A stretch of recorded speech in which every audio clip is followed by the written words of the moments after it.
आ रहा है, किस वजह से ये घटना हुई? सर, बच्चा पढ़ने में बहुत अच्छा था, ऐसी कोई पढ़ाई के लिए दिक्कत नहीं थी, पर उसके कुछ टाइम से ना टांग में किक बॉक्सिंग की वो बहुत ज़्यादा शौकीन थी।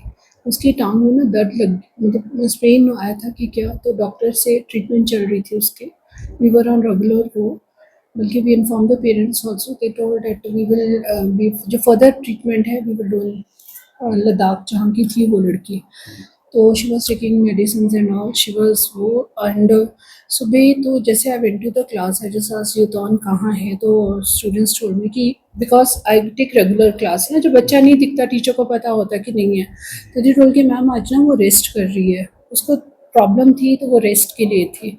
मीन टाइम क्या हुआ कि जिससे टीचर्स आते हैं तो केयर टेकर वहीं होता है, तो जैसे मीन टाइम केयर टेकर एक डॉम में काम करके उस वाले डॉम में गई, with in a fractions of time she had done this. बच्चा आज फिर क्लास उसके में लिए अटेंड हुआ? नहीं, वो रेस्ट पे थी, उसने खुद बोला कि मैं ना बहुत वो है तो मैं रेस्ट करना है आज। She was very regular to school. तो उसके बाद क्या हुआ कि जैसे केयर टेकर जो एकदम जैसे वो होती है, हम अकेले नहीं छोड़ते बच्चों को, तो जैसे गई ना मिनट्स ऑफ फ्रैक्शन, फिर हमने एकदम जैसे पता चला, टीचर्स एकदम गए उसको, हमने हमारे पास नर्स है, उसको रेस्पिरेशन वगैरह भी दी और वो सब कुछ करके we took to the hospital and we inform the police also. But main reason तो नहीं पता कि क्या रहा उसका। कब बच्चा आया था यहाँ पे? इसी साल +1 में ही आई थी सर वो। इसी साल? कितना हाँ टाइम जी हो गया था उसको यहाँ? सर, उसने अप्रैल में ज्वाइन किया था। कोई और कोई सर फैमिली प्रॉब्लम यही या थी, कोई ऐसी अब कुछ? फैमिली का तो सर वी डोंट नो कि क्या है, क्योंकि वो जब भी अपने पेरेंट्स से बात करती थी वो अपनी ओन लैंग्वेज में करती थी, लद्दाखी में, तो अब हमें वो लैंग्वेज तो देखो हमें भी नहीं पता।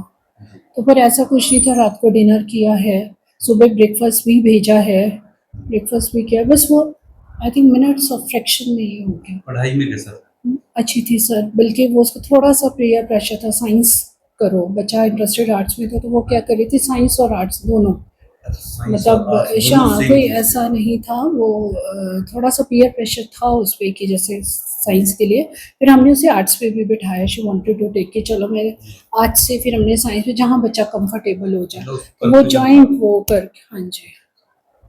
कोई ऐसी हेल्थ इशू तो है? नहीं सर, सिर्फ वो टांग की वजह से थोड़ा सा उसको होता था, क्योंकि she was very keen in sports.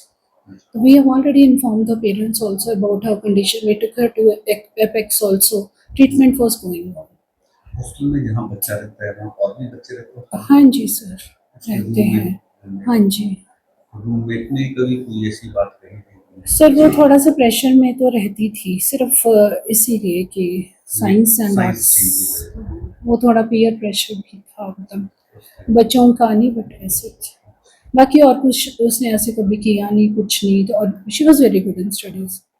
जब मैं तो रेगुलर क्लास में जाती हूँ, क्योंकि मैं खुद पढ़ाती हूँ बच्चों को, तो मैंने तो जाते ही पूछा कि वो कहाँ है, तो बच्चों ने यही बोला उसके रूममेट्स पे कि मैम वो रेस्ट कर रही है। और in the mean time care taker तो होता ही है, बच्चे आगे भी रेस्ट करते हैं, पर केयर टेकर वहाँ पे हमेशा ही होती है। तो वो बस वो एक डॉम से दूसरे डॉम्स हमारे आमने सामने है ना, जैसे उस तरह से बस। फिर भी इन्फॉर्म द पुलिस, हम उसको हॉस्पिटल भी ले गए, सब कुछ किया हमने, बट सुबह कितने बजे की होती है? सर ये है मेरे ख्याल 9:15 से 9:30 9:45 के बीच की बात है। हाँ जी उस समय हॉस्टल में कोई नहीं था? सर, वो केयर टेकर ही होती केयर है। टेकर, हाँ जी, उसको भी आइडिया नहीं लगा? वो तो रोज ही जैसे जाती है, बच्चे होते हैं ना, बच्चों को रखते नहीं है, तो बच्चा एक बारी तो करता ही है ना, केयर टेकर तो कर ही रहा है, काम भी कर रहा है, देख भी रहा है। और कुछ उसने कल ऐसे भी कोई कुछ नहीं हुआ, प्रॉपर स्कूल से मतलब गई है, डिनर डुनर सब कुछ किया, ऐसा कुछ नहीं, फ्रिक्शन ऑफ। हाँ जी सर। और फिक्र हमेशा मेरे साथ रहता है।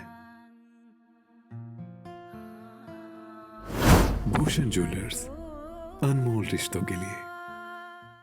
कालका शिमला हाईवे पर एक ऐसी जगह जहां का खाना और स्वीट्स दोनों ही आजकल काफी वायरल हो रहे हैं। नाम है विनायकम, जहां आपको full course meals, bake delights and 70 से भी ज्यादा स्वीट्स की वैरायटीज एक ही छत के नीचे मिलती है। हमने यहाँ ट्राई किया कढ़ाई पनीर और दाल मखनी। टेस्ट बिल्कुल लाजवाब था, perfectly spiced and rich in flavours. सच में इस टेस्ट को मैं कभी भूल नहीं सकता। खाने के बाद हमने ली रसमलाई और भाई सच कहूँ तो इतनी सॉफ्ट और क्रीमी थी कि बस खाते ही मुंह से बाहर निकल गया। आप भी यहाँ की रसमलाई एक बार जरूर ट्राई करना। और जब पता चला कि यहाँ 70 से भी ज्यादा स्वीट्स की वैरायटीज मिलती हैं तो कैसे ना ट्राई करते। हर स्वीट में अलग ही स्वाद था, एकदम फ्रेश एंड फ्लेवरफुल। यहाँ इंडिया के हर कोने से कारीगर बुलाए गए हैं ताकि हर स्टेट की स्पेशलिटी आपको यहाँ मिल सके और टेस्ट में भी ऑथेंटिसिटी एंड क्वालिटी दोनों क्लियरली महसूस होती है। विनायकम स्वीट्स एंड रेस्टोरेंट आपको कालका शिमला हाईवे पर सोलन से थोड़ा आगे सोलोगड़ा में मिल जाएगा। अगर कभी शिमला जा रहे हो और कुछ अच्छा खाने का दिल करे तो इस जगह को बिल्कुल भी मिस मत करना। आया ना मुंह में पानी आया ना। आपने मोमोज तो बहुत खाए होंगे, लेकिन वाह मोमोज के मोमोज नहीं खाए तो क्या ही खाया। टेस्ट की बात करूं तो जब मैं वीडियो बना रही थी ना तो मुंह में इतना पानी आ रहा था कि जल्दी से मोमोज मिले और मैं खाऊं। वाह मोमोज।